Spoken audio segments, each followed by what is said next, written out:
Doctor BR Ambedkar Konaseema జిల్లా తిరుమల వాడపల్లి వెంకటేశ్వర స్వామి వారి ఆలయానికి శనివారం సందర్భంగా భక్తజనం పోటెత్తారు.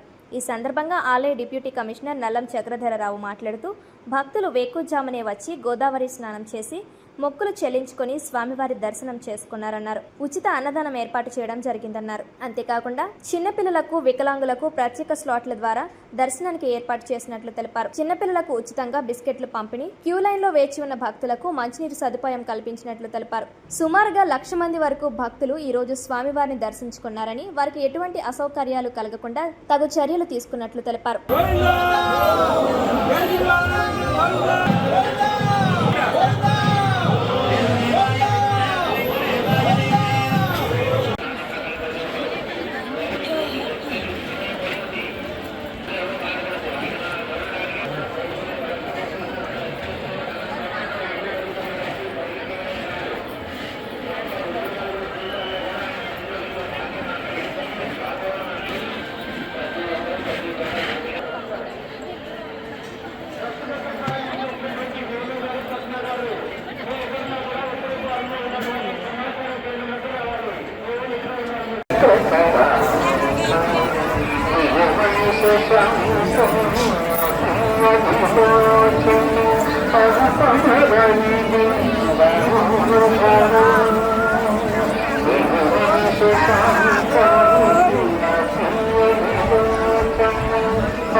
కార్యక్రమానికి విరాళాలు సమర్పించి రసీదు పొందగలరు.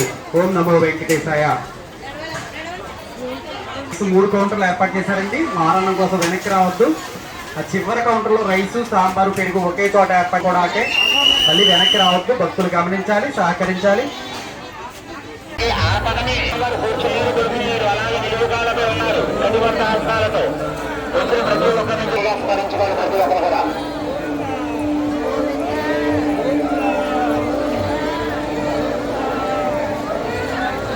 ఓం నమో వెంకటేశాయ నమః. ఆత్రేయపురం మండలం వాడపల్లి గ్రామంలో వేయించేస్తున్న స్వయంభూ శ్రీ వెంకటేశ్వర స్వామి వారి ఆలయంలో శనివారం సందర్భంగా వేకువజాము నుంచి కూడా మొక్కుబళ్ళు చెల్లించుకుని తదనంతరం గోదావరి స్నానం చేసి తదనంతరం వారికి నచ్చిన క్యూ లైన్లో స్వామివారిని భక్తులు దర్శించుకున్నారు. వీరందరికీ కూడా మరి ఉచిత పులిహార ప్రసాదం మరియు ఉచిత అన్న ప్రసాదం కూడా మనం ఏర్పాటు చేయడం జరిగింది.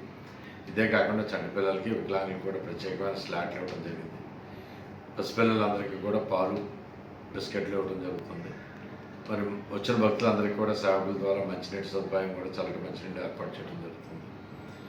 మరి ఈరోజు కూడా సుమారుగా ఇంచుమించుగా 90 నుంచి 1,00,000 లోపు భక్తులు స్వామివారి దర్శనానికి వస్తారని అన్ని రకాలైన ఏర్పాట్లు చేయడం జరిగింది. ఓం నమో వెంకటేశ్వర.